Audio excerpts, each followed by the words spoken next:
आज हम लोग देखेंगे आर्टिकल 12 ऑफ इंडियन कॉन्स्टिट्यूशन।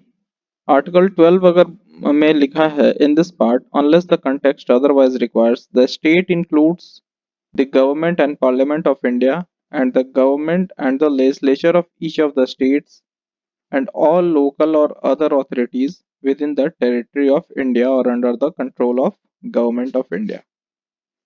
इसका मतलब अगर हम लोग सिंपली समझें तो ये है, इसमें सबसे पहला लाइन जो यूज हुआ है, unless the context otherwise requires. इसका मतलब ये है कि स्टेट का डेफिनेशन जो है वो इस पर्टिकुलर पार्ट के लिए स्पेसिफिक है। यहाँ जो स्टेट का डेफिनेशन दिया गया है, ऐसा नहीं है कि सारे लॉज में स्टेट का डेफिनेशन यही होगा। सबसे पहले तो एक ये चीज जान लें, unless the context otherwise requires के ऊपर मैंने एक सेपरेट वीडियो भी बनाया है, और उसमें अगर देखेंगे तो उसमें मैंने इस एक पर्टिकुलर लाइन को बेटर तरीके से एक्सप्लेन करने की कोशिश की है। खैर, यहाँ पे स्टेट का मतलब जो है आर्टिकल 12 के अकॉर्डिंग वो है गवर्नमेंट और पार्लियामेंट ऑफ इंडिया और गवर्नमेंट और legislature of each of the state. यानी जो राज्य के जो लेजिस्लेचर हैं, राज्य में जो कानून बनाने की जो बॉडीज हैं, वो parliament of India, government of India और स्टेट गवर्नमेंट, ये सबों को यहाँ पे एक टर्म स्टेट के नाम से यहाँ पे उन्हें डेजिग्नेट किया गया है। इसके बाद इन सब के अलावे ऑल लोकल और अदर ऑथोरिटीज को भी स्टेट ही बोला गया है, लेकिन वो सारे लोकल और अदर ऑथोरिटीज होने चाहिए with in the territory of India. यहाँ कोई एक स्पेसिफिक स्टेट की बात नहीं की गई है। इंडिया के अंदर में जो भी लोकल या अदर ऑथोरिटीज हैं, उन सबों को भी स्टेट ही माना जाएगा।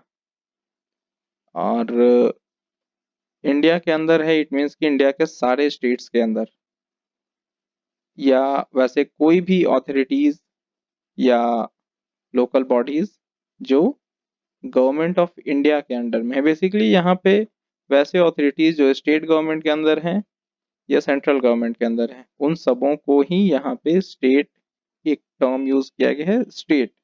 ऐसे बेसिकली आप देखे होंगे, जैसे केसेस वगैरह होता है तो वहाँ पे वर्सेस में स्टेट होता है मोस्ट ऑफ द जगह पे। किसी अथॉरिटी पे अगर आप केस करेंगे तो फॉर एग्जांपल अगर कोई एक पर्टिकुलर कंपनी है, वो किसी स्टेट के किसी डिपार्टमेंट के अगेंस्ट कर रही है, तो वो कंपनी वर्सेस स्टेट ऐसे करके केसेस का हेडिंग लिखा जाता है उसमें।